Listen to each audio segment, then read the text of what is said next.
I can't see the screen. Right now, I'm not going to be doing any court hearings right now. We're going to be getting into some collect calls from Donovan State Prison. We're just waiting for the call to come through. If you guys could go ahead and let me know whether you guys could hear me. If you guys could hit the thumbs up, I would highly appreciate it. And there it is. The phone is ringing. And let's go. Can you guys hear the phone ringing? This call is now being recorded. Usted tiene una llamada prepagada de Ernie? un individuo encarcelado en the Centro Correccional R.J. Donovan, San Diego, California. What up, Esta M-Star? llamada y su número Can you de hear me? teléfono será controlada y grabada. You have a prepaid call. You will not be charged for this call. Para aceptar esta llamada, diga o oprima ahora el 5. All right, cool. Thank you, M-Star. Bam, 5. Gracias por utilizar Global Tel Link. Hello, hello. Hello? Hello? Hey, Ernie, how are you doing today? Doing good. It's been a good day so far. All right. So I want to go ahead and welcome Ernie. He's going to be our newest guest here at You Have a Collect Call From. I haven't had anybody come on and do any interviews, man, in quite some time. I don't even remember when was the last time we had the last individual come on, but I want to go ahead and welcome Ernie. How are you doing today, Ernie? And would you mind sharing a little something about yourself, of who you are, where you're at, and kind of so just about your life experience. Yes. Well, first of all, thank you for giving me this opportunity. Thank you for having me right now. Like I said, it's been a good day, good evening, and my name's Ernie RUIZ, CDC number J52683, and I've been incarcerated for going on 28 years, 3 years shy of 30. I am currently incarcerated for a gang drive-by shooting. I was the driver, and I ended up getting the LWOP for it, life without parole sentence. And back in 97, I committed my crime in October 14th, 1997, and got arrested 3 months later, which was January the 15th. I think it was the 15th of 98. And by November. Esta llamada y su número de teléfono será controlada y grabada. By November of 98 or December of 98, I was convicted. Me and my co-defendant, we took the case to trial, and obviously we lost the trial and we got convicted. Both got sentenced to life without parole, and we've been incarcerated ever since. And here I am. Man, so Ernie, so you said something right here. So this happened in 1997, and you were ultimately picked up in 98. And by the man, all of that just it went so quickly. So I'm reading some of the comments right here. I had mentioned to you earlier that we do these interviews live and direct, and we had somebody on here that put, man, they were 3 months old when you got picked up. Damn. So right now we got somebody in here that's very much been, they came into this earth right when you were entering the system. You're still in the system, and they're 28 years old. To put that into I'm not even sure the word I'm looking for, but man, just thinking about it. 98. I was in 1997 October. I was doing my first camp program in LA County. I was by the time you got picked up, I was coming home in 98. So man, it just seems like a whole world away. When all this transpired, in your life. And actually, we got a question from Blues 1690. They want to know how old you are right now. Consideration. There it is. Thank you. Oh, I'm sorry about that. I am 50 years old now, and I was 22 years old when I committed my crime. I was 22 at the time, and I'm 50 years old. It seems like time for some reason, it seems like it flew by, but at the same time, there's been moments where time really slow dragged for me. It's like a roller coaster. It had its ups and it had its downs, and it's been going on 28 years though, but yes, 50 years old. So for right now, anybody that's joining up right now, Ernie, he's actually sitting in a prison cell right now. Would you mind sharing what your prison cell looks like, Ernie? How big is it? The things that are located in your cell, just so we could get a mental picture of what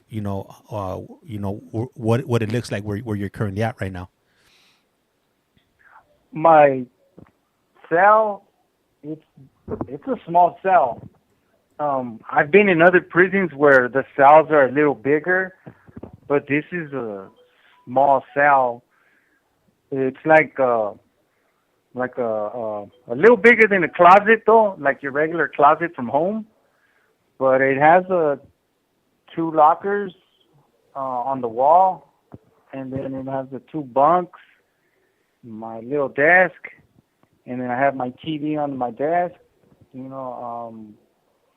I have a little window that I could see. For some reason, this window right here is not painted, like glossed out, where you cannot see outside your window. In most prisons, they are covered, but right here in my cell, it's not covered, so I'm able to see the sun early in the morning when it's coming up, and then when it's going down in the evening, and it's a good view.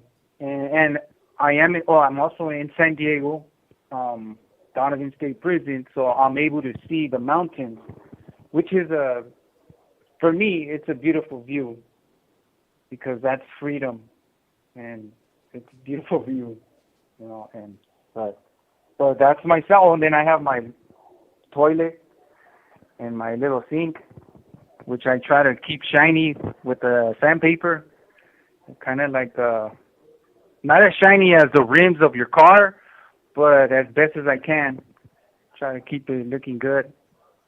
And that's my cell. I have my light and my little vent where air comes in, but that's my cell right there. And the floor is obviously cement. It gets cold because it's all concrete, so the cell does get cold.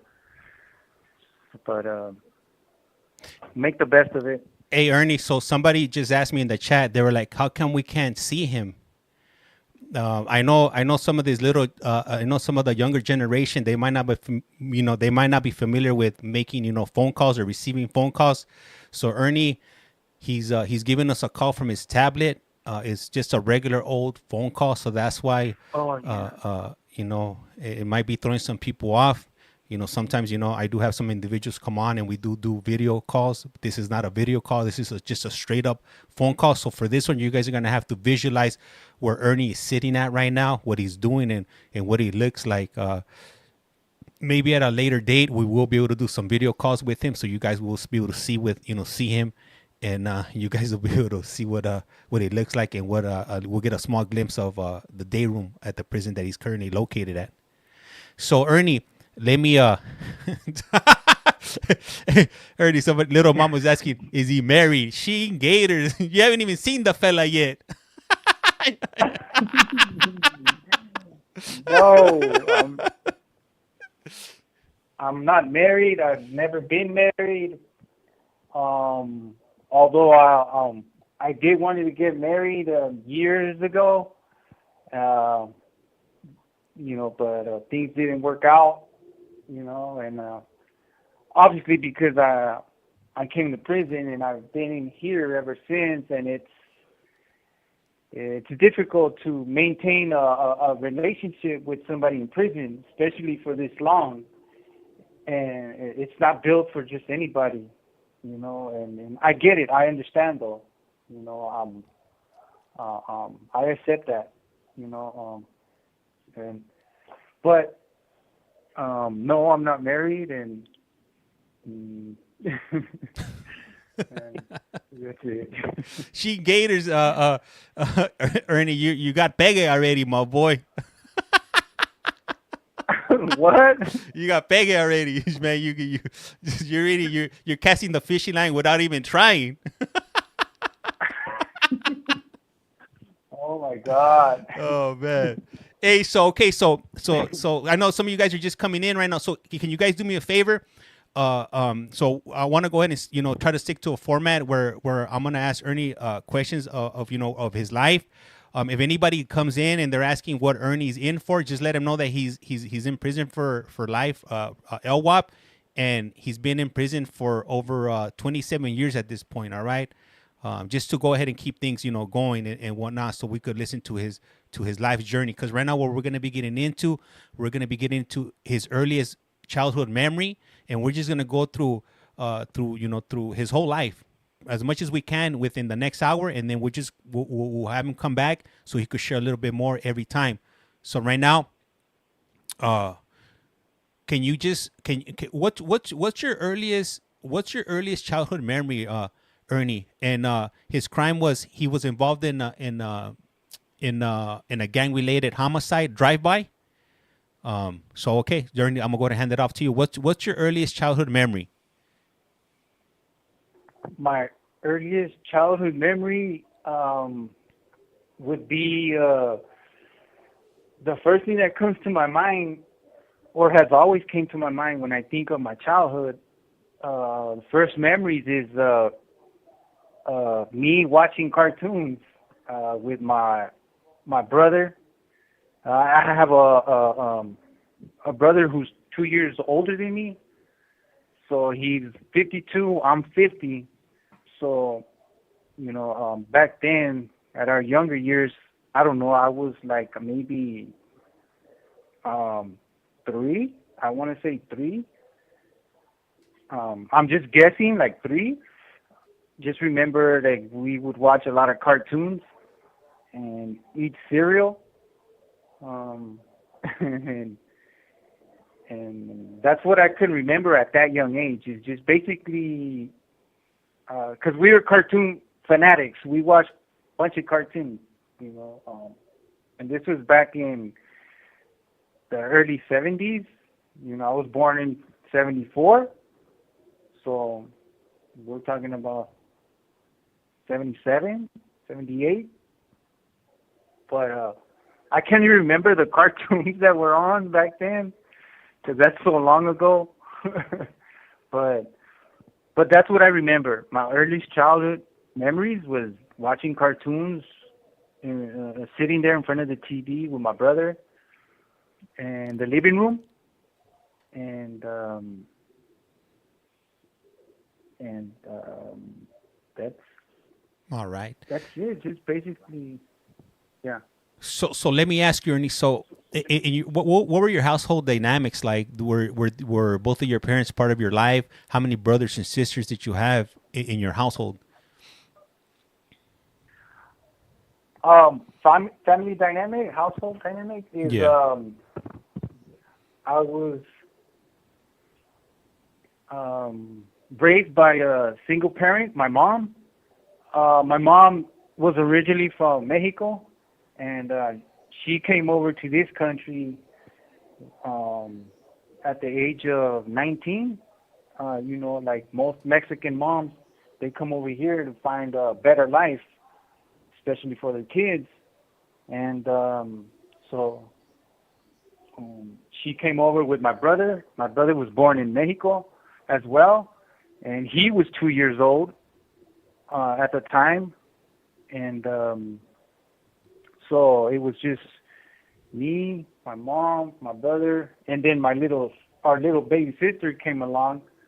She was born, and so it was just us 3. And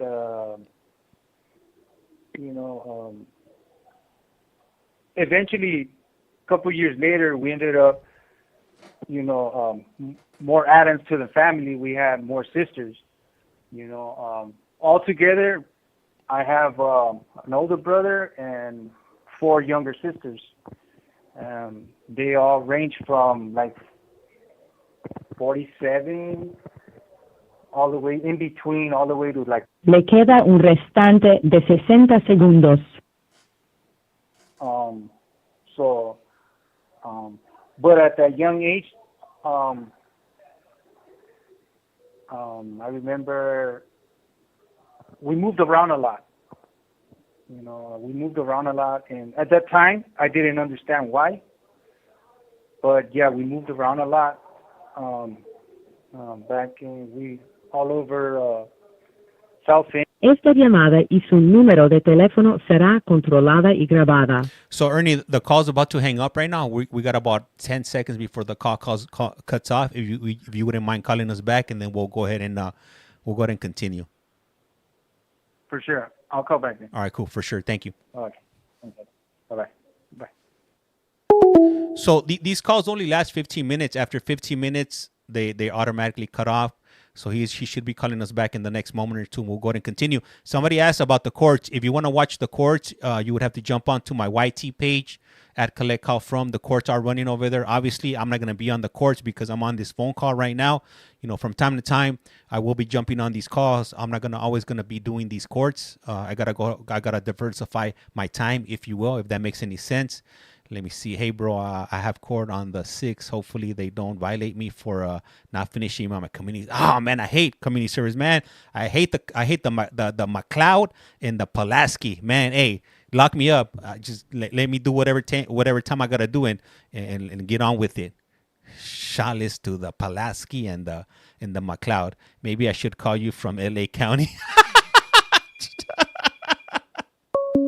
All right, he's calling back.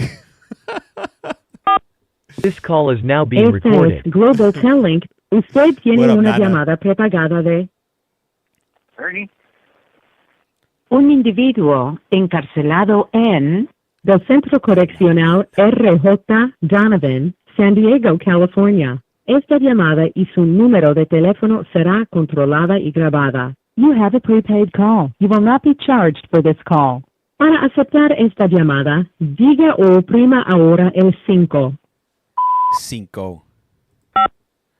Gracias por utilizar Global Telling. Hello, Ernie. Hello. All Hello right. again.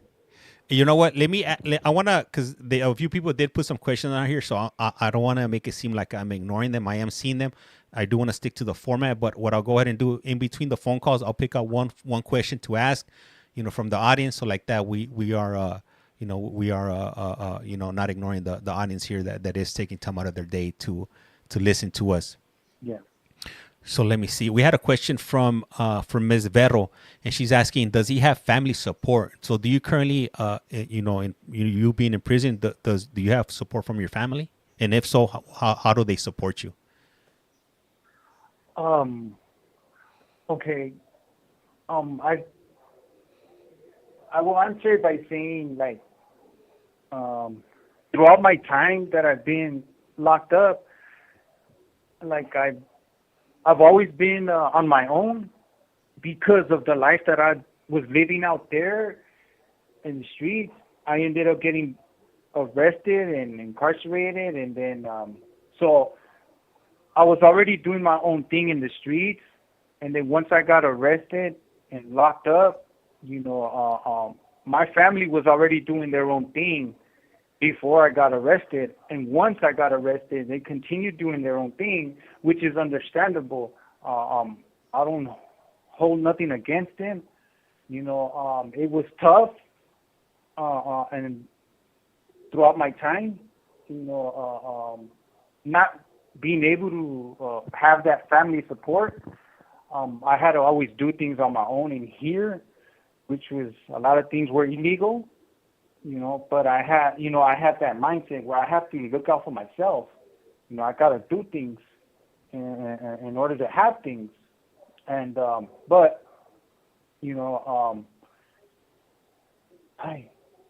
would say I didn't have no communication with my family throughout, maybe I would say for like the past 25 years. No communication with my family. Like I said, once again, I understand. They have their life to live. I don't hold nothing against them. And it wasn't until about 2.5 years ago that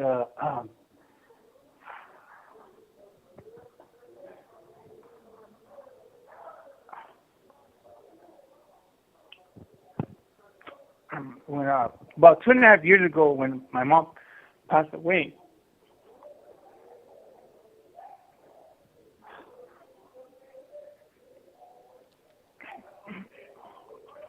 So, sorry about that. It's understandable. When my mom passed away,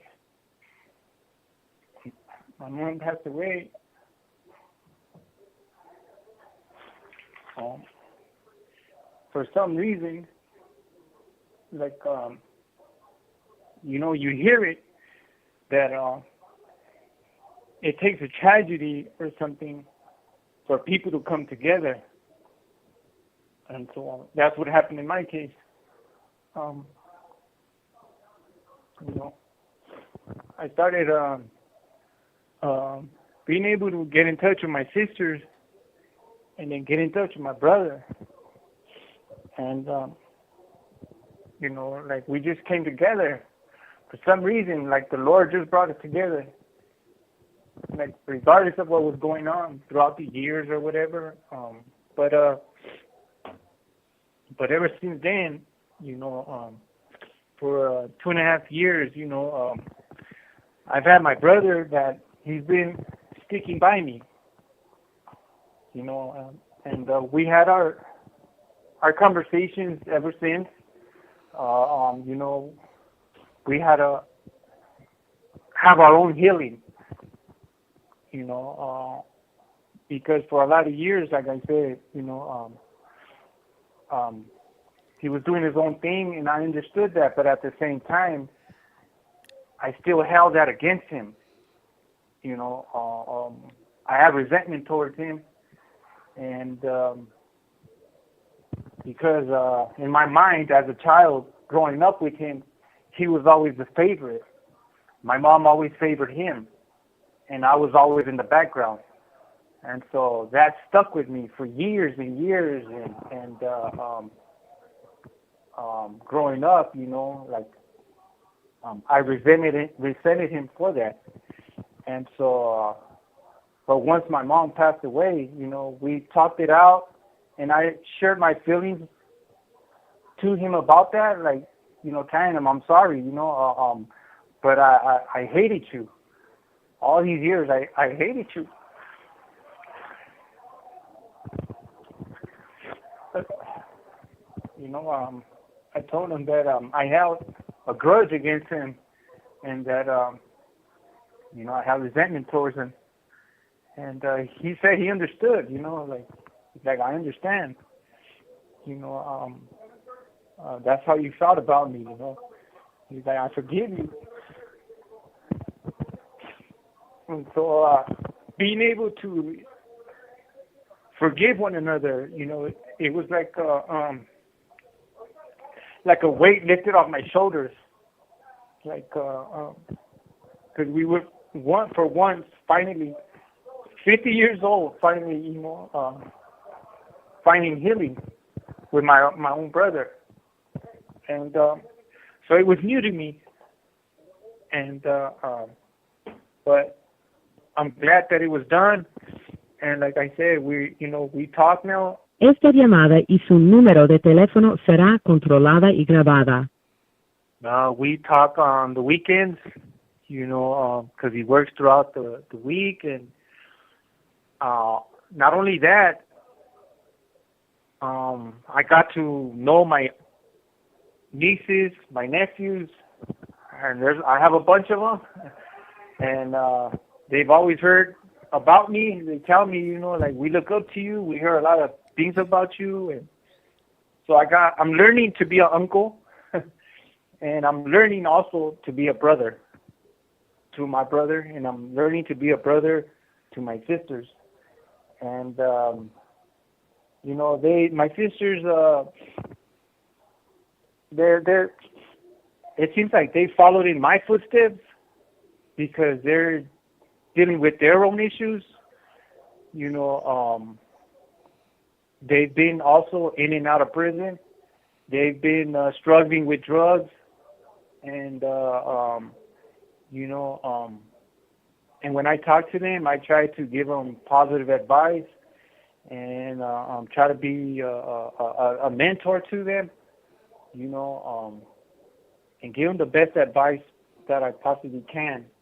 And who better to give them the advice but someone close to them that's been there, done that.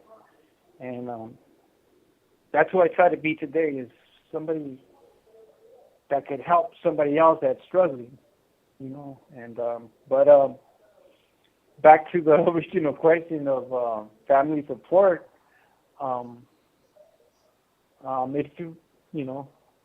I've been getting support from my family these past 2.5 years, and it's a good feeling, yeah, and I'm grateful. I'm just grateful,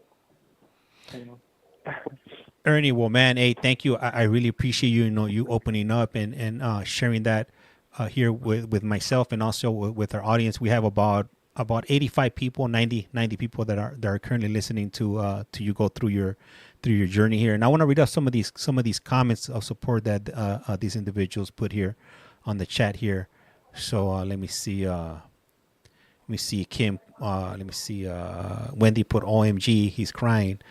Kim put oh, this is hard for him. Let me see. Wendy put my heart. El Grinch put damn, sorry bro, it's hard. We got little praying hands. We got little hearts. A few individuals put that they would want to give you a virtual hug.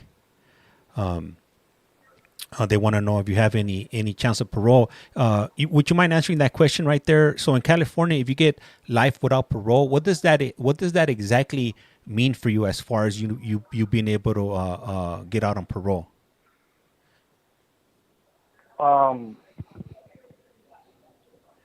About my LWOP sentence. Yeah. When I got sentenced to LWOP, honestly, I barely had turned 23. I was gonna say I was just 22, but I was just a young adult. 23 years old. I didn't understand what it really meant. What was LWOP? I don't know. But they said, if you take it to trial and you lose, they're gonna give you LWOP. And I didn't think too much of it. Like, whatever. My little ignorant mind. I just didn't understand the full depth of what LWOP is. And but until other people once I got convicted and was sentenced to LWOP, went to prison, and I had other people that been down longer than I have, they were telling me, like, man, you're never going to get out. You're never, you don't have no chance to ever coming home now. And I would listen to that, but I would block it out. I refused to hear that, like, hell no. But eventually throughout the years, I couldn't shake it. That's my sentence. And then I had started having a better understanding of what it meant. And it's exactly that I would never have a chance to come home, no matter how long I've been down. And so with that sentence and understanding it, I carried that hopelessness. Esta llamada y su número de teléfono será controlada y grabada. Like, I carried that hopeless mentality, that mindset, like, well, if I'm going to die in prison, I'm going to die on my terms, not when you tell me, or the system, not when the system tells me, and so I just, I was just careless, impulsive in here. The same way I was living out there, I was living it in here. Because in my back of my mind, it's like, I'm never coming home. Why should I do good? And I would go against the cops too. I got a battery on the CO. He tried to get crazy, and in my mind, it's like, who the hell are you talking to like that? To So in my mind, it's like I don't have nothing to lose. I had that attitude, you know, and so, that's what LWOP means. Basically, is that a person that is sentenced to life without parole, meaning you're never having a chance to get out.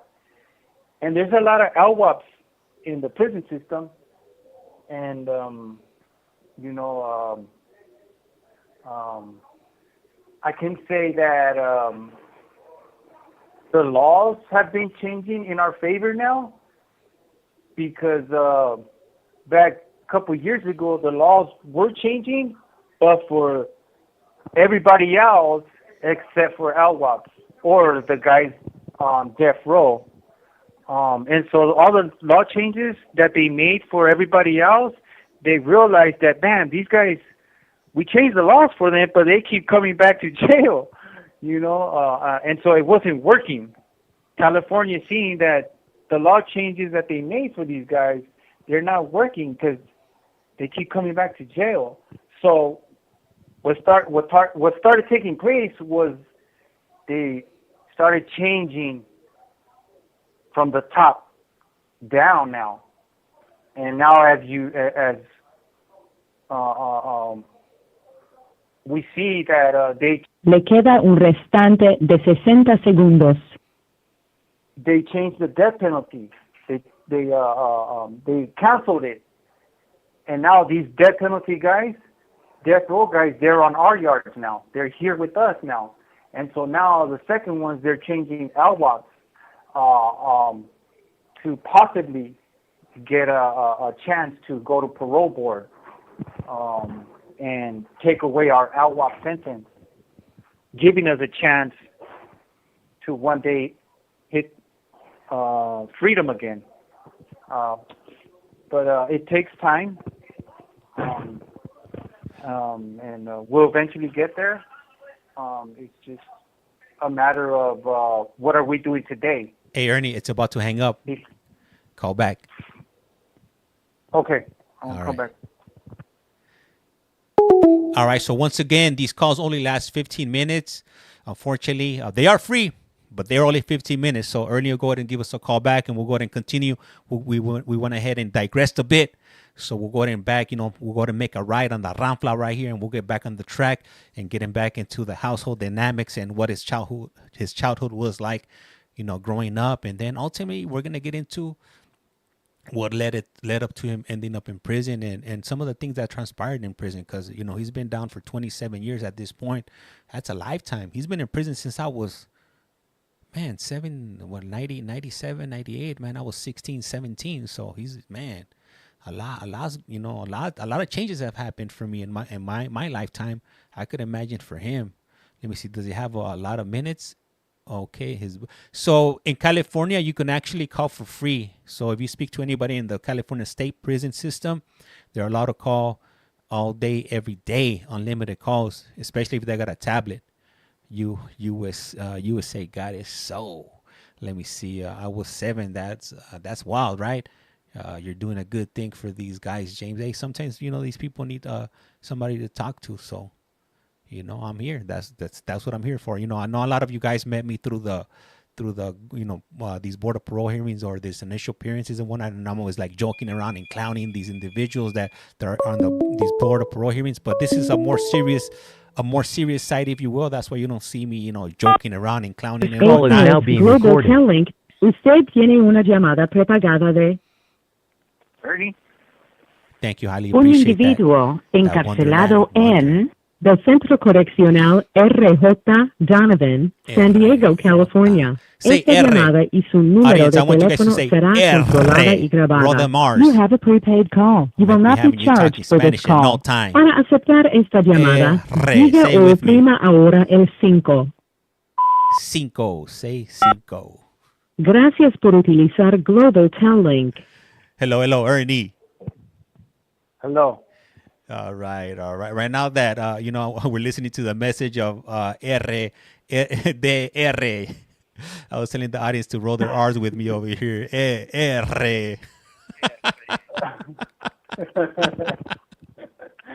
It's funny.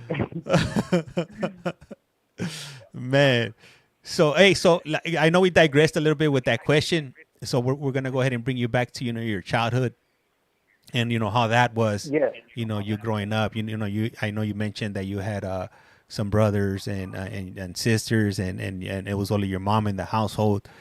Growing up, how would you categorize your childhood? What kind of things were you doing? Like, while growing up, were you out, playing baseball, skateboarding, BMXing? What kind of things were you involving yourself, at a young age? Um, Growing up,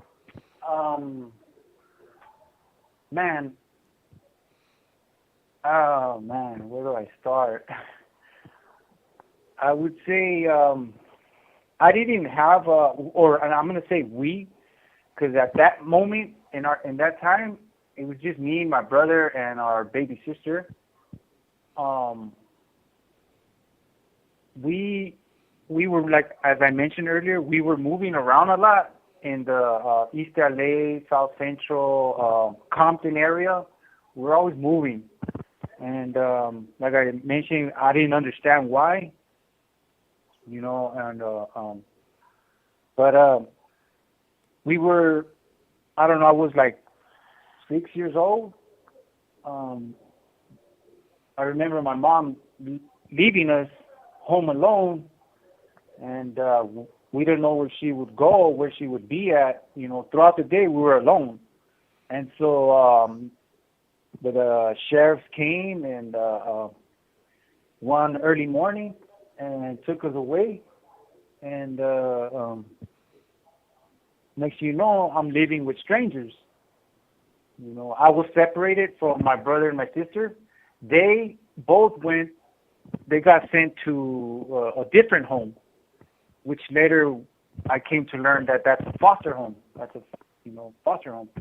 And so I went to go live with this strange family, and I was there for about a year in a foster home, and I was around 6, 7, and I would get slapped around. I would get I remember just getting slapped around a lot, being told what to do. When I didn't do something, I would get slapped. And today, it's abuse. So I was going through that abuse at that time, and so I ran away from there, thinking that by running away, somehow in my little mind, I can find my way back home to my mom. But I was only like 3 houses away, hiding in the bushes, because they found me the next day, and they brought me right back. But the following year, my mom, she eventually got custody.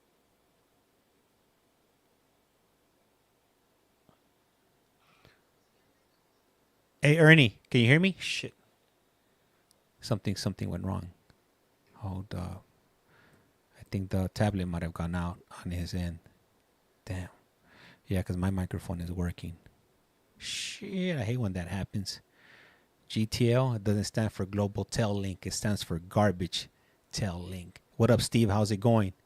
How's everybody doing today? I'll go ahead and take this opportunity. If you haven't done so, please do so. Hit that follow button. It's free 99.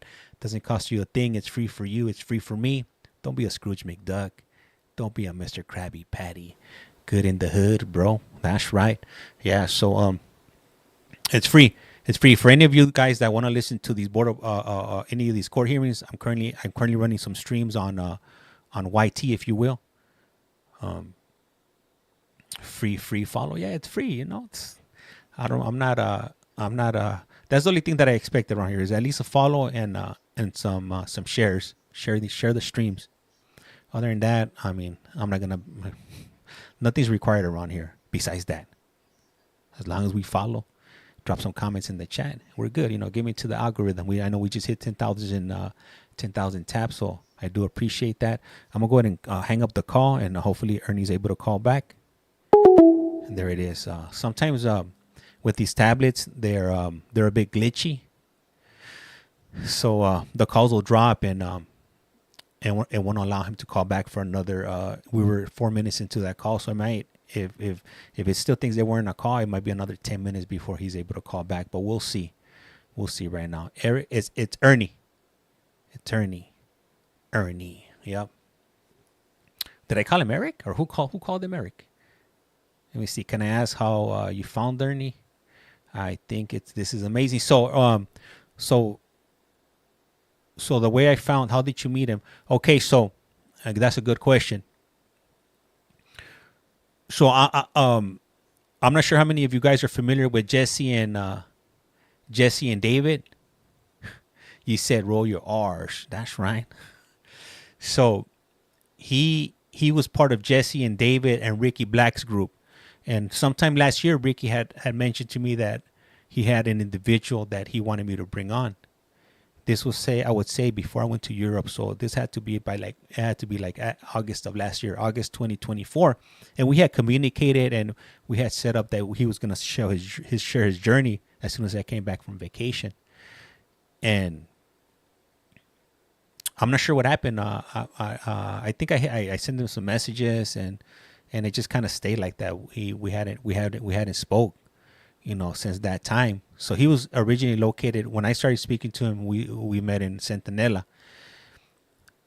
So a few days ago, I get a phone call, like out of the blue. My phone rings, and it's not uncommon for me to get calls from prison. It's pretty. I get calls from prison, on a regular. I'll say a few times a week. Certain individuals will reach out to me, and so when they say, when they say their name, I'm like, man. I mean, I was like, the name sounds familiar, but so he jumped on the phone, and then he was telling me that we had spoken before, and I was like, man, was this like last year? He was like, yeah. I was like, who referred you over? And then he was like, man, I hang around with Jesse, Ricky Black, and David. So then we started talking, and then so I was like, do you still want to do your interview? And he was like, yeah. I was like, well, we'll do it on Thursday. I got some time off Thursday. I think we spoke either Monday, or it was probably Monday. Yeah, we spoke on Monday. So I was like, I have some free time on Monday. Call me up Monday, and we'll go ahead and do your interview. So here we are now. That's what we're doing right now. But these phones are not cooperating right now. It be like that sometimes, if you will. So hopefully he is able to call back, and then we'll go ahead and we'll go ahead and continue. So hopefully you guys are doing pretty good out there. Let me see. Are you still going to try to travel with all the crazy? Hell yeah! Yeah, that ain't gonna stop me. As a matter of fact, we're leaving. We're leaving soon. We're leaving sooner than later. That's not gonna stop me. Whatever, Like, I'm not scared. Like, if they bar me from entering the country, then that's what it is. Some things are out of my control. But James, if you stay here, then they can't stop you from coming in. Yeah, you're absolutely right. But I can't live like that. James, I thought you were born here. I am born here. I'm U.S. raised, U.S. born. I'm from L.A.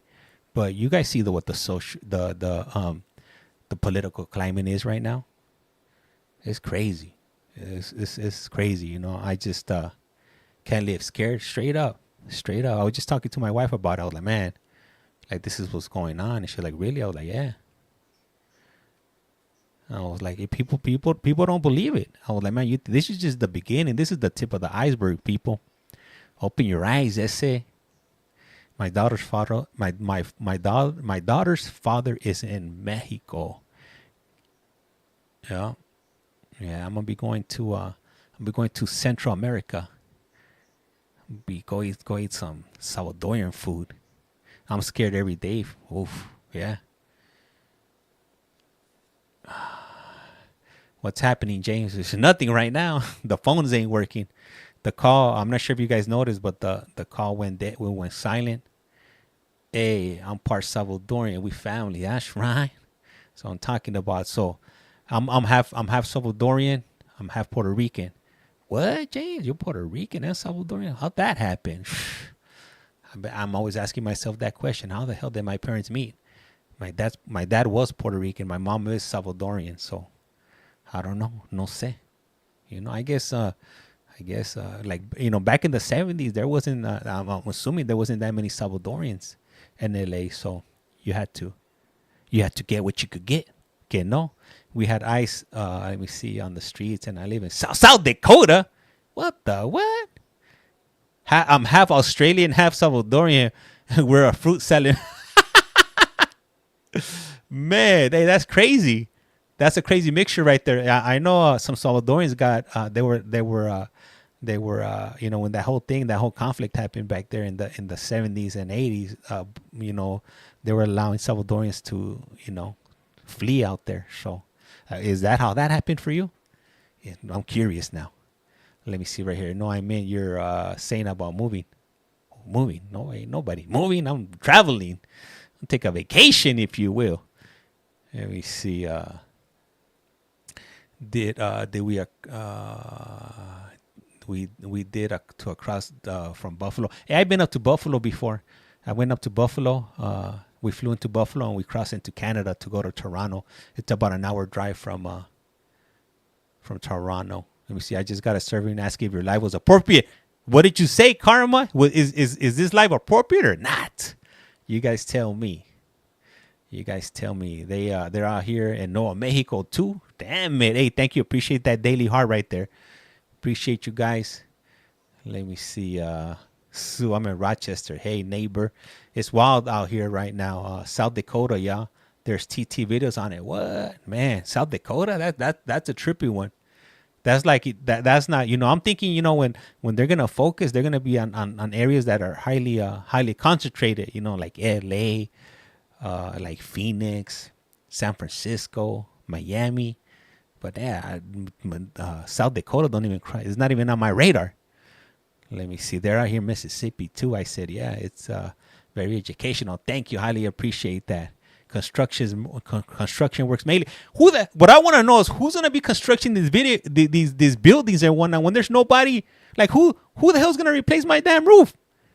Who's gonna come and change the pipes? That's what I want to know, because I can't do that type of work. Look at my hands. I got paper pusher hands. Don't expect me. Don't come looking at me, the next brown person, because I'm not gonna do that. I'll maybe bag some groceries, but I'm definitely gonna be out there with a freaking McLeod or a Pulowski. No way, no how. I'm not gonna do that. You need some photocopies? I got you. You need me to laminate something? Got you there too. You need me to move some rocks from your backyard? Oh yeah, it's not gonna happen. Not gonna happen. Seriously, I need a new. I need a new yard man. Think about it. Like, hey, like. These people they're seriously not thinking this through, because I'm not gonna be picking no damn fruits and vegetables. Look at my hands again. I'm gonna refer you back to my hands right here. These hands right here are as soft as cotton, if you will. They're like freaking Charmin, to be quite honest with you. So no, I refuse. They may be a little bit jacked up because I wash them a lot because of the type of work I do. They're a little bit on the dry side from this side. But this side, man, it's like touching a baby's butt, if you will. Price is going to go through you're not lying. Just got my new roof done 2 days ago, 2 weeks ago. Yeah, you did it just in the nick of time. Don't even know we had those types of cops out here. Explains where the tax increases go. No, you know what? So look. Oh, there it is. Ernie's calling back. You guys don't have to listen about my soft hands anymore. Here we go. This call is now being recorded. Global Telling. Usted tiene una llamada prepagada de Ernie?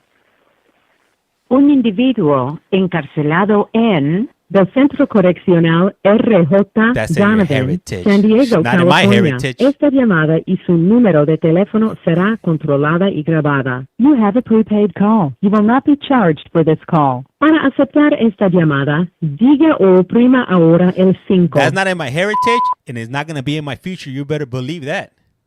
Let me see here. Gracias por utilizar Global Tel Link. Hello, Ernie. Hello? Damn, Ernie, GTL, man. Hey, it's not Global Tel Link. It's more like Garbage Tel Link. These phone calls are all That's jacked crazy. up. Yup. Hey, wouldn't let you call back, right? It hanged up.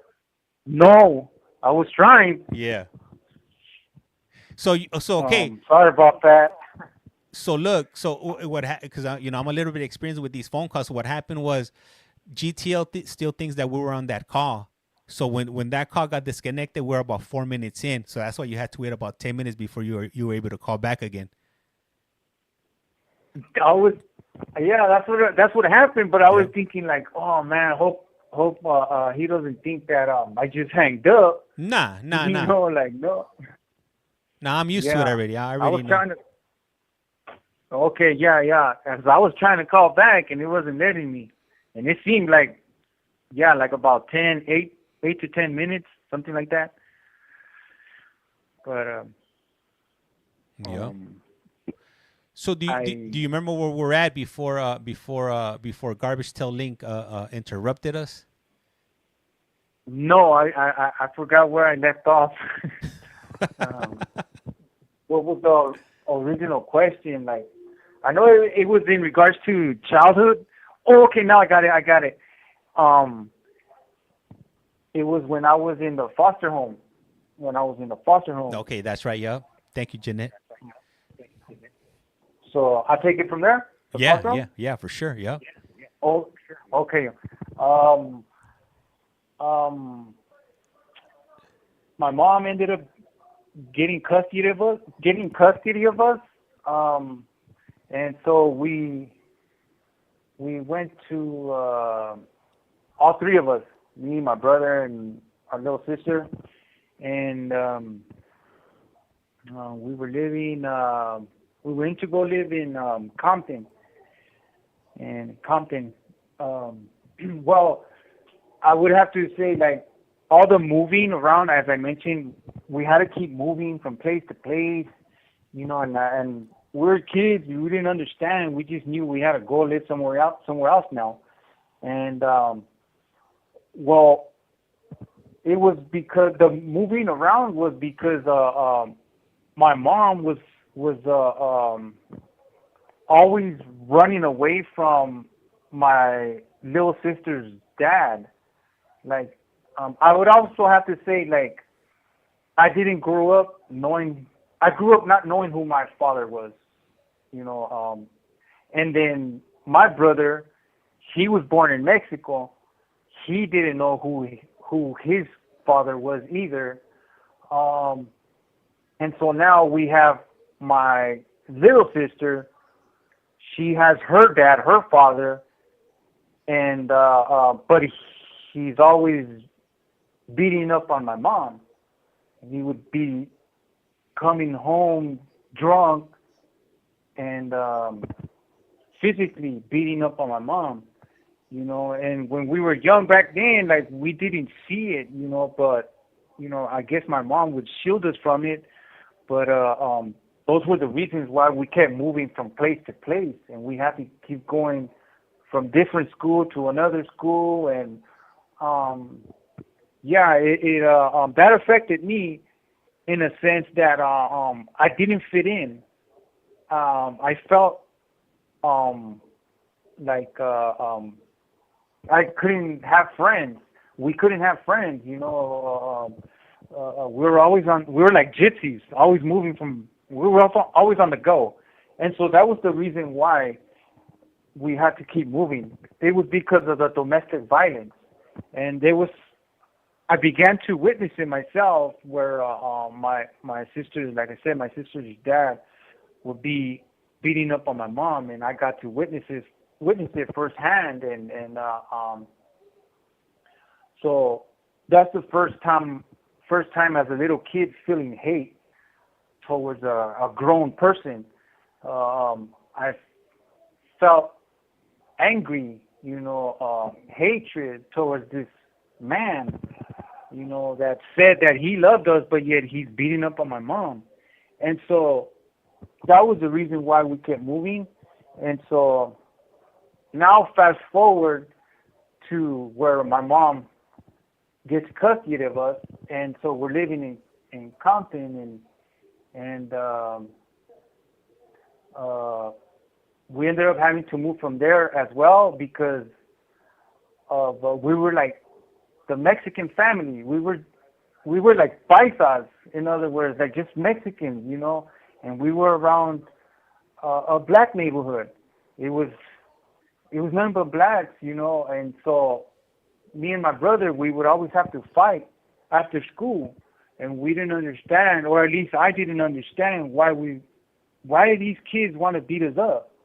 You know, we're the only Mexican kids in the school. It was like elementary, but so I can't say now today that was my first experience of racism, where I understood the concept of like, okay, you know what, we are us and that's them.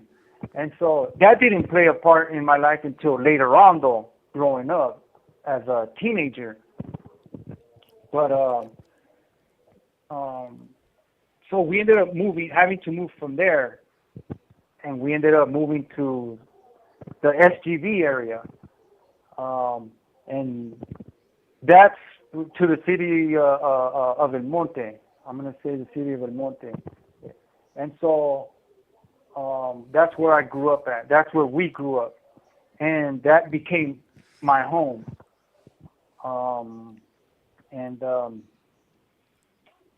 I will say that not too long after moving there, I started experiencing, you know, abuse from my own mom. Now it's her beating up on me, hitting on me, like for any little thing. And Esta llamada y su número de teléfono será controlada y grabada. Like, I'm still a young kid. At that time, I'm not understanding that this is actual abuse, but today it's known as abuse. But back then, yes, my mom would hit me for anything. And if I didn't do something, or if I didn't do it right, she would hit me. And I got the brunt of everything. You know, like my brother never really got hit. Obviously, my little sister, she didn't get hit because she was the baby. She was the youngest one. And it was me. I was the middle child.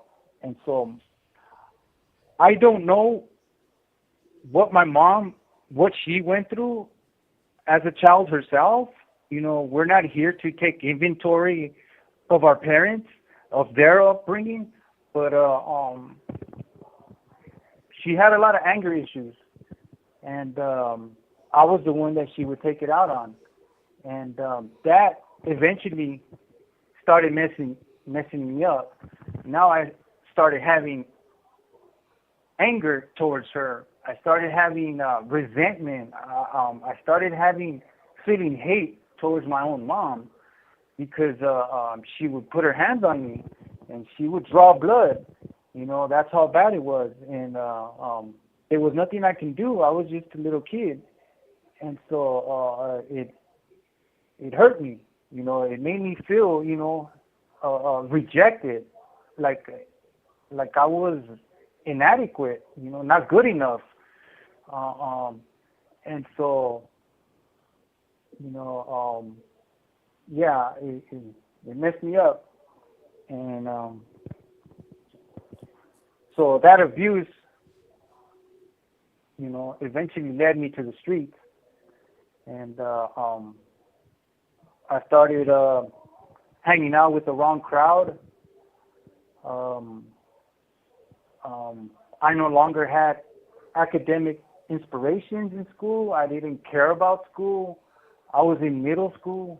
I started going to middle school, and not just that factor of abuse. Esta llamada y su número de teléfono será controlada y grabada. Not just that factor of abuse, but I have to speak on the poverty as well. Like, you know, as a kid, nobody knows what poverty is, really. You know, what is poverty? I don't know, you know. And so my mom would buy us things from the segunda, you know, the thrift store, thrift shop, you know, hand-me-downs. you know, and a lot of things weren't matching all the time. And so that's how I would go to school. You know, as a little kid, it was nothing because I was just a little child. But as we're growing up, going to middle school, now it's, you know, it's a big difference. And so I started getting clowned in school, started getting laughed at, you know, because I didn't have the apparel that everybody else had, the Nike shoes or the Adidas shoes or whatever. I didn't have name brand shoes or proper brand clothes like everybody else.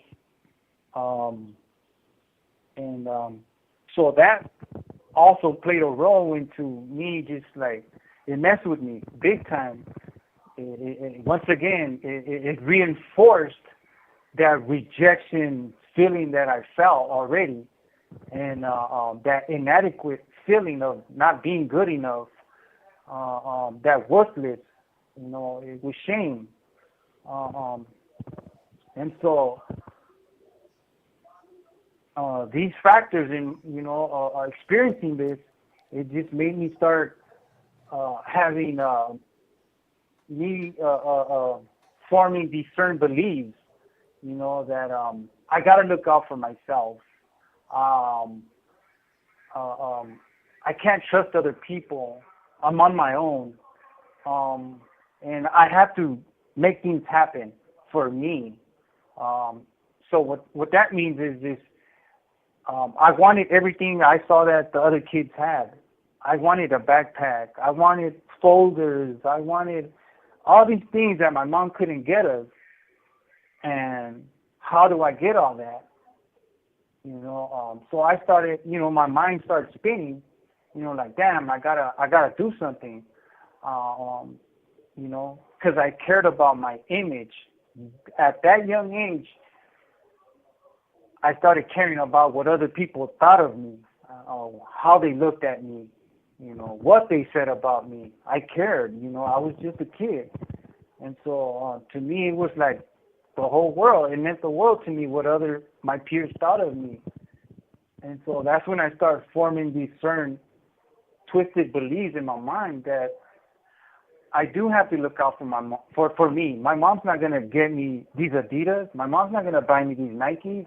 She barely has enough to put food on the table, you know. She's a single mom.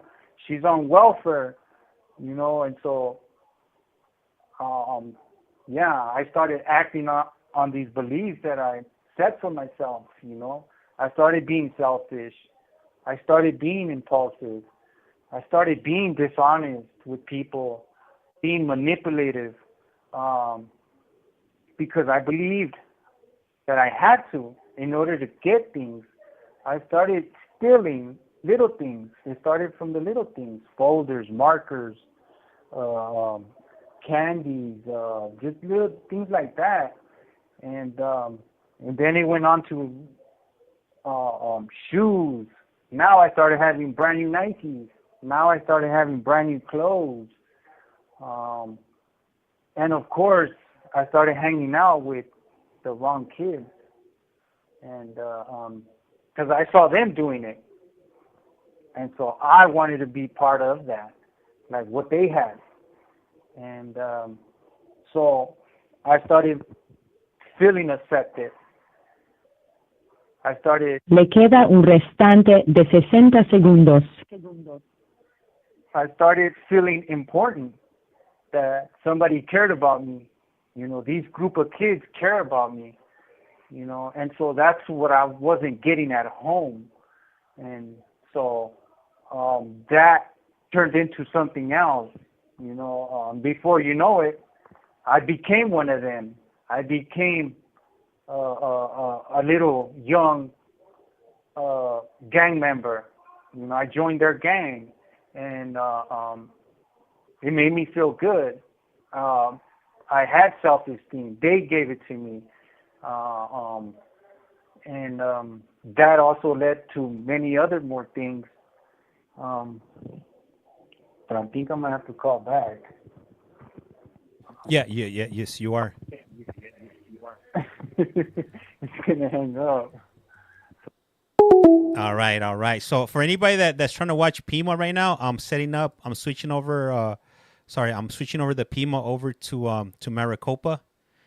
If replace, there's an update going on my phone, so that's not gonna work. But let me see. I went on vacation to Colorado and ran across a real payphone that worked.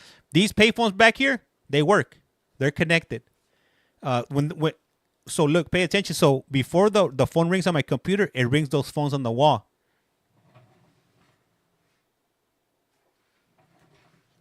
So these phones here, they're tied in to that system back there. So you should see this phone turn on when he does call. I think it's this one. But yeah, these phones, they do work. So they actually work. Look.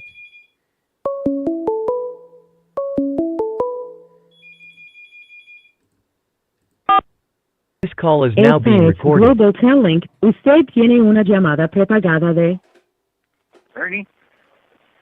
un individuo encarcelado en el Centro Correccional RJ Donovan, San Diego, California. Esta llamada y su número de teléfono será controlada y grabada. You have a prepaid call. You will not be charged for this call. Para aceptar esta llamada, diga o oprima ahora el 5. Gracias por utilizar Global Tel Link. Ask him about his info. Somebody was asking. Hello, hey, Ernie. Hello. Hey, thank you for calling back. So somebody a little while back, they were asking for your information. I'm not sure, what's the reasoning behind it, but are you open to sharing people's information if they want to reach out to you? I don't know if they have any questions as far as yourself, or maybe they need help. They have a loved one going through something, and they might reach out to you for that reason. Are you open to sharing your information with them, or how do you want to go about that? No, that's fine. Okay. Yeah, that's fine. I have no problem with that. Like I said,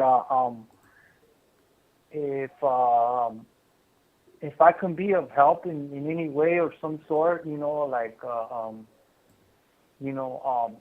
feel that that's what we're here for, is to help out, to give back, in whatever way we can, yeah, I don't mind, yeah, it's okay. Okay, would you mind sharing your CDCR number with us? I know it's J, but I don't know the number. Okay, J52683. All right. So I'll go ahead and put that up on the screen for anybody that wants his CDCR number, and he's located at Donovan State Prison, and I'll pin it up on the screen. There we go. Thank you, Miss Vero. All right, so we'll go ahead and continue. I know you were speaking when we got the 60-second notification, and ultimately our call was cut off. I'll go ahead and hand over the mic back to you. Where was I? Hold on. Right now, so you could think on that one. Somebody wants to know if it's true that the Menendez brothers are there. Yes, they're here in this prison, but they're in a different yard. They're in a different yard, but they're together, and I know some people are for them and some people are not, because of whatever they did, and I just, because they have LWOP as well, they have the same sentence that I have, and so I just, on that note, I just, they're asking for mercy, just like I'm asking for mercy, and I believe anybody in our shoes would ask for mercy, or for that second chance, for that matter,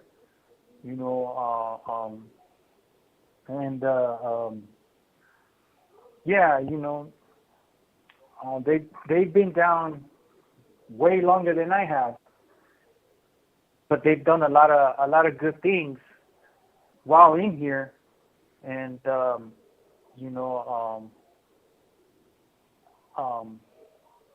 it's as if I'm following their footsteps. Like if they get granted parole, you know, in a way, I'm happy for that, because that opens the door for me.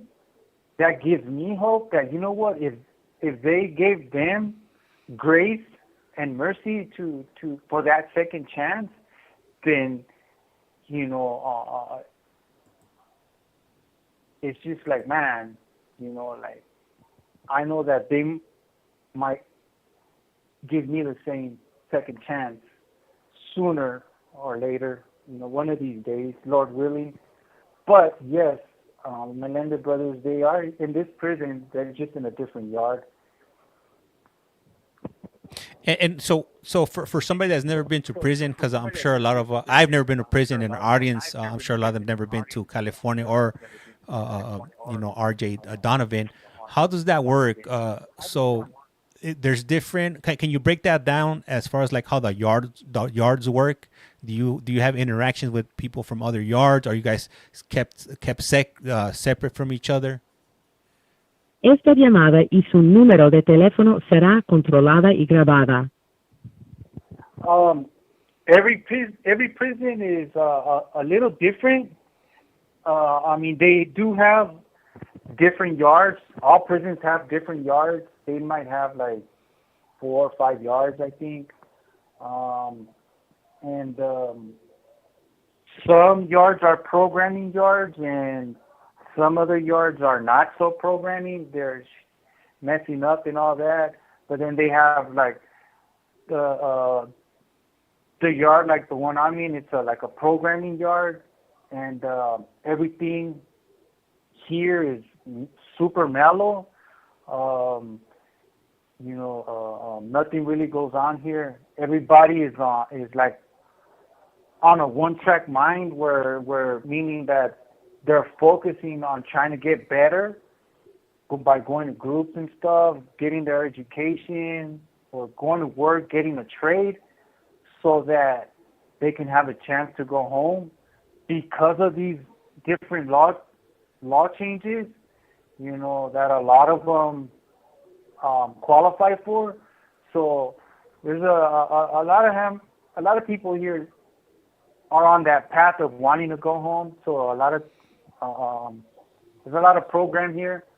It's mellow, as I said, not too many disturbances at all. And so I'm really grateful to be here in this yard in Donovan. And because I've always been stuck in a level 4 where it's crazy there. It's crazy there. You know, things always happen. You always have to be on your toes, in other words, meaning you just have to always be on the lookout, because things always happen in the spur of the moment. And like I said, I'm grateful and glad that I'm here in this programming yard, because my focus is to come home and give myself that opportunity. And it all starts by a choice, you know, holding myself responsible and accountable for all that I do. And so that when that time does come, where they call my name to hopefully one day go before the board, I'll be able to present to them my change and who I am today. But yeah. All right, thank you. Appreciate you sharing that, and I'm gonna bring you back to what we were originally talking about. I know we were cut off on the last time. So do you recall where you left off before we got the announcement to let us know that the call was gonna be cut off? Which was the I kind of forgot already. I know you had covered, you know, you moving around and then ending up in the SGV. And at the audience, if you guys could help us out, if you guys are paying attention, we know what was the last thing he was talking about, so we could go ahead and continue. My attention span is not the greatest. I can't remember what I did 15 minutes ago. I believe I was saying foster care. No, his mom had already got custody when he was with the older guys stealing, writes Ms. Vero, getting the new shoes and clothing, but joining a gang. All right, thank you guys. Yes. There you go. Yes. The poverty, the growing up, you know, not having things, experiencing, you know, just poverty, growing up poor, whatever. You know, obviously, when we're living it, we don't say it like, "Oh, I'm living poor," you know, or "My family is poor," or like, no. We normalize it, or at least we did. Like, you know, it's normal. We just don't have the extra things that the neighbor has or that the Joneses have. Like, we don't have all that. But so what? You know, like, we're still us, you know. But that, you know, started messing with me, like I said, in middle school, when I started meeting other kids in school, and I would get made fun of for the shoes that I would be wearing or for the clothes that my mom would buy me. And it played I didn't know how to take it. I would just feel like embarrassed. I would feel like shame, you know, like, damn, man, you know, and just my mom couldn't do a lot for us. And I understood that, you know, but it was when I started feeling these negative emotions where, you know, like these people, these young kids are clowning me. I didn't know how to take that, you know, like there was nobody to help me in that moment as a young kid. And so I started caring about my appearance, my image. My image is what I was caring about. And so because of that, I was forming these beliefs in my mind where the main one was that I had to look out for myself. My mom ain't gonna do it, you know, because my mom was already looking out for our baby sister. Like, she was like the princess of the house. Anything she wanted, my mom was buying it for her. And I was okay with that because she was our little sister. And then my brother, he was older than me, and so whatever he wanted, my mom did what she could for him. On the other hand, I was the middle child, you know, so I was the one that pretty much didn't have a lot or didn't get a lot, so I felt like left out. And so that's when I started formulating these thoughts in my mind where I have to look out for myself. So I'm on my own. I believe that, you know what, I'm on my own. I have to do for me. No one's going to do it. I got to get out there and do it. I got to put money in my pocket. I got to figure this out. And that's when I started just acting out. You know, my behavior was impulsive. I started being selfish, dishonest.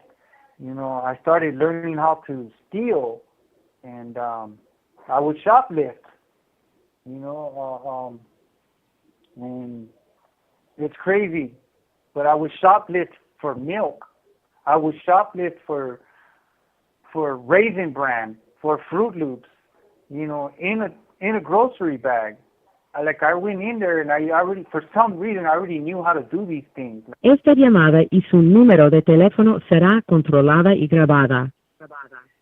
And I would come home with it, with a grocery bag full of food, because we didn't have this type of food, you know. And my mom would just say, you know, in Spanish, you know, ¿de dónde agarraste eso? You know, ¿de dónde te lo robaste? Like, she already knew, but that's all she would question is, like, where'd you get it from? And I would just, like, shrug my shoulders, and she would just leave it alone. And so I just felt like she was okay with it, with me stealing and bringing stuff home. And so that snowballed into bigger things. And, yeah, that's when my criminality just... Le queda un restante de 60 segundos.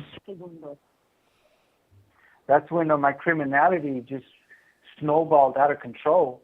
It just, you know, I was just taking things from all over, from all kinds of stores, you know, like, damn, you know, and I would get caught, but I was okay with it, you know, like, because I was getting money, you know, that was my reward from being a criminal, or, you know, but, you want me to call you back? Yeah, so call back right now. I want to do a little something a little bit different right now. When you call back, I'm gonna ask the audience if they have any questions for you. We'll go ahead and I'll go ahead and read them off, and we'll knock some of these questions out. This call coming up, it'll be our last one because I got some other pending things here, but we can definitely continue tomorrow if you do have some time. The phone hung up. Anyhow, hey, so if you guys have any questions, feel free to drop them in the comments right now, and then we'll go ahead and get to some of your questions right now. This is going to be the last call because I do have some other pending things right now. My daughter wanted to go do something outside, so I told her as soon as I was done with these calls, I would go ahead and do that with her. So let me see. And I'll probably be back tonight. For those of you that want to see the court, I'll probably be back at 11 p.m. What is a day like him? What is a day like for him? Let me see. He said his family was taken care of, but he wanted other things. So I don't know. When did you get out? Me? Shit, I never went in. I've been out here. Been out here on the calles, if you will.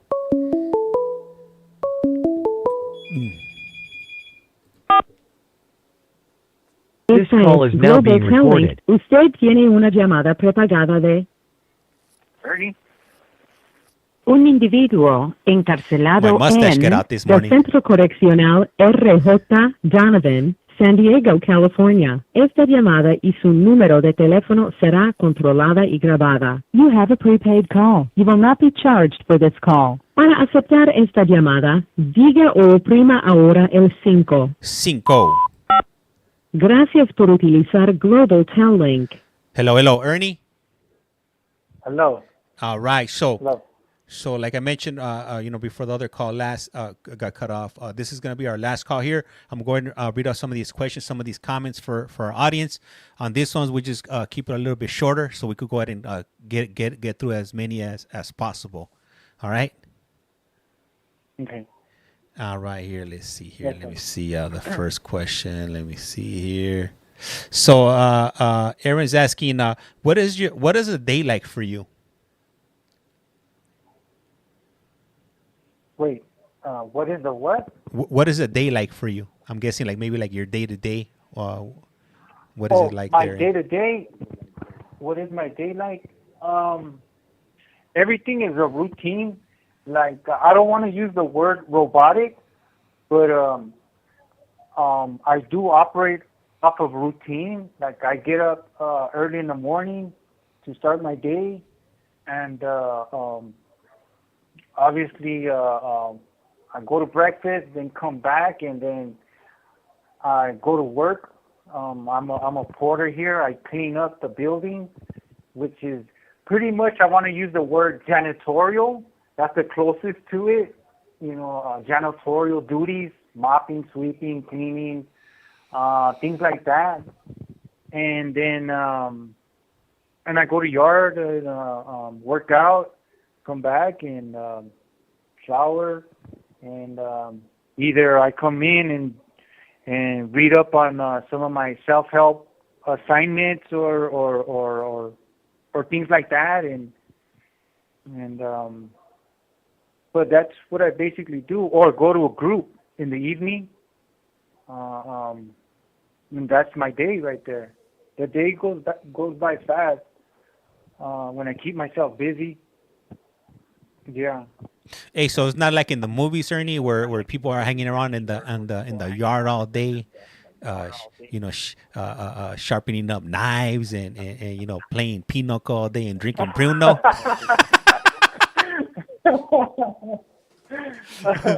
No.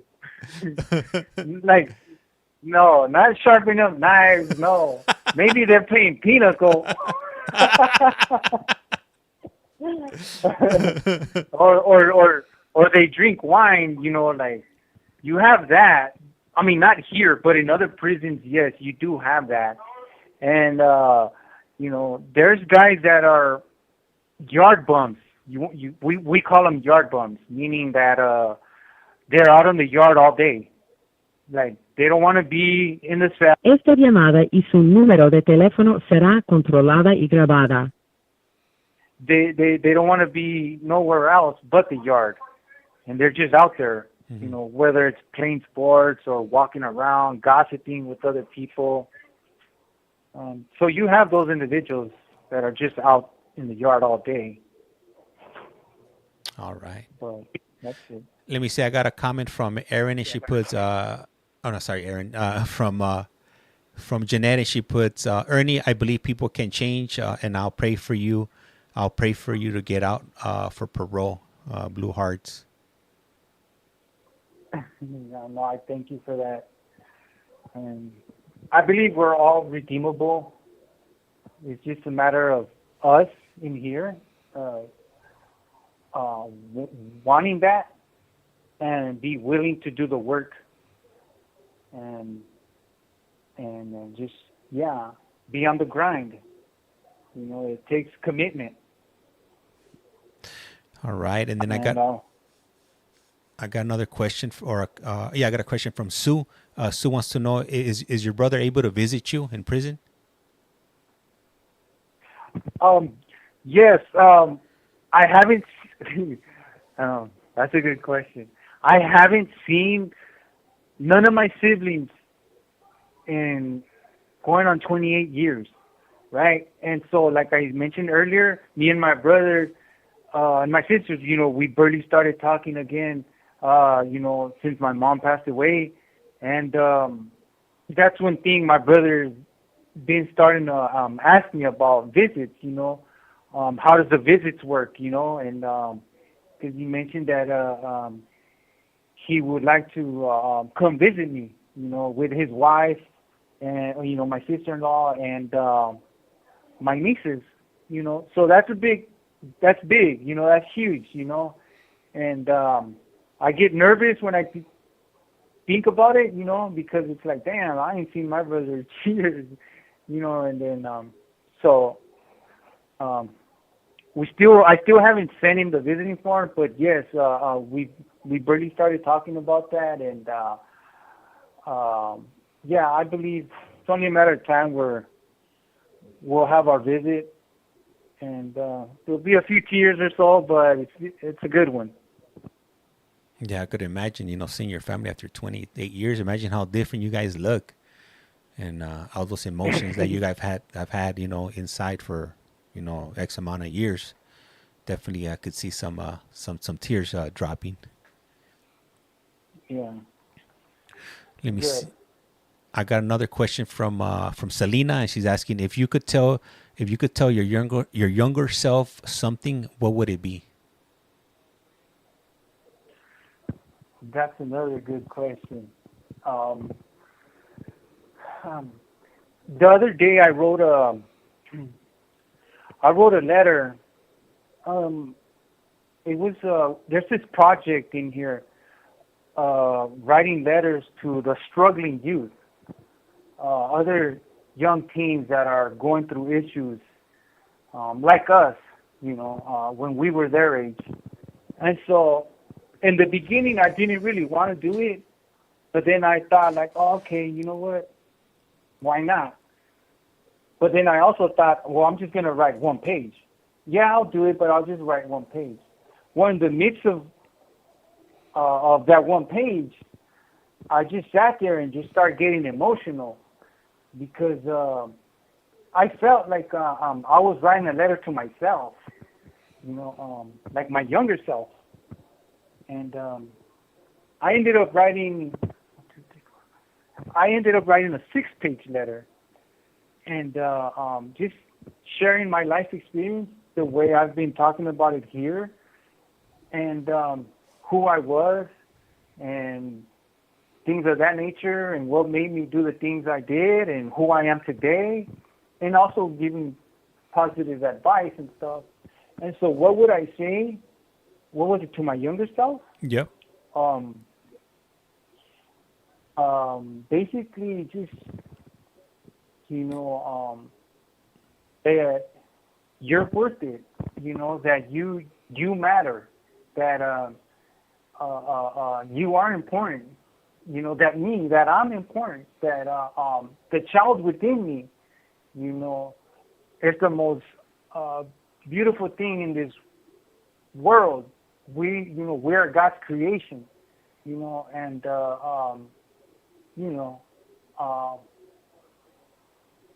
whatever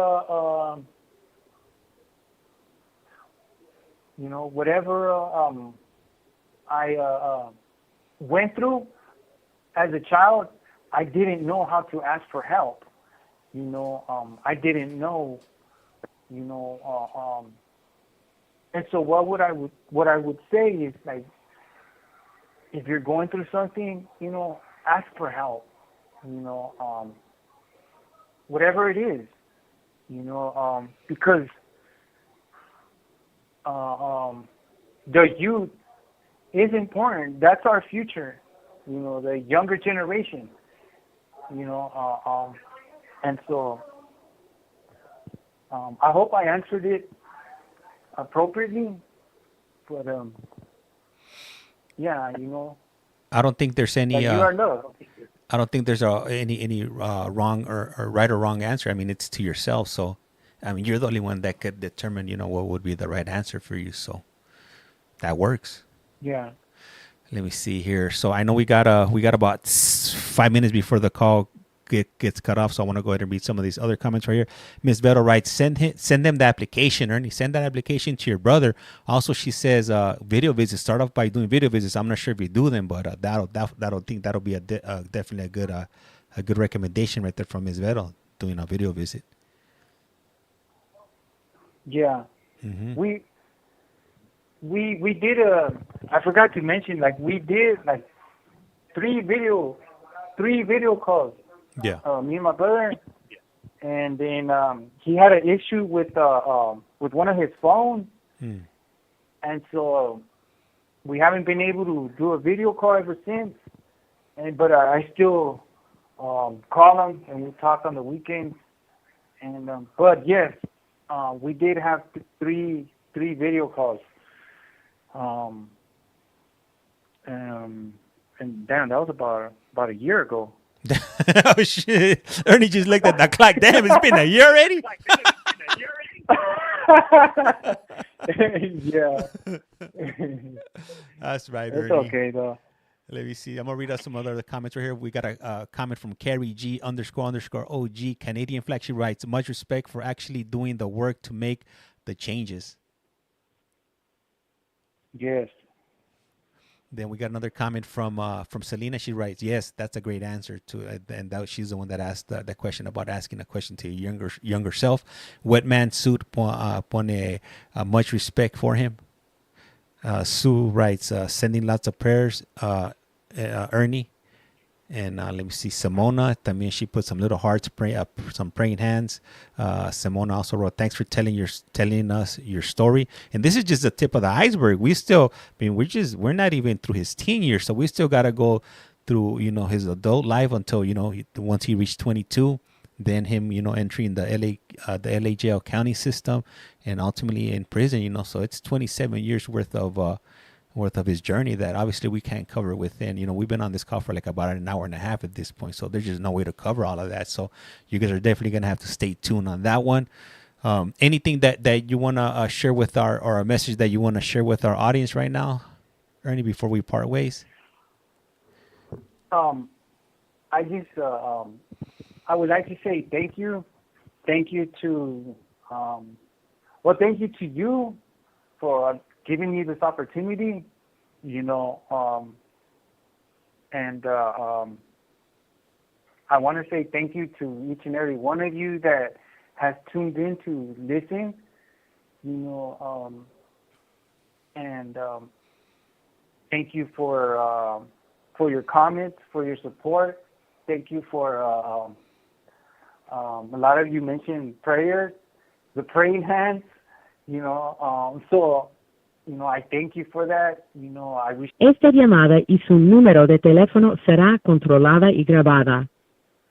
I received that with much love, and so I just thank you for taking your time, because you could be doing other things.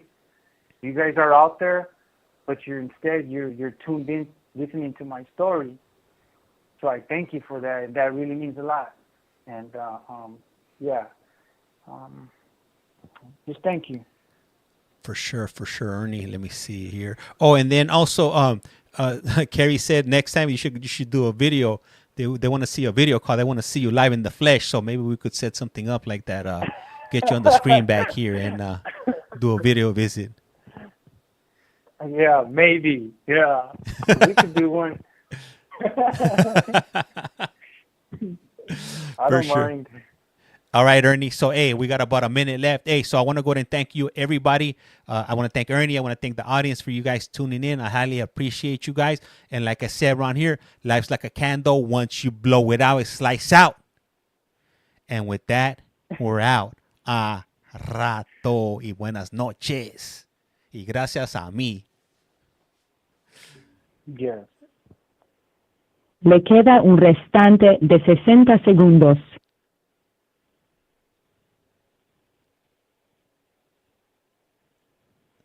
Hold on, Ernie. I'm cutting the stream right now.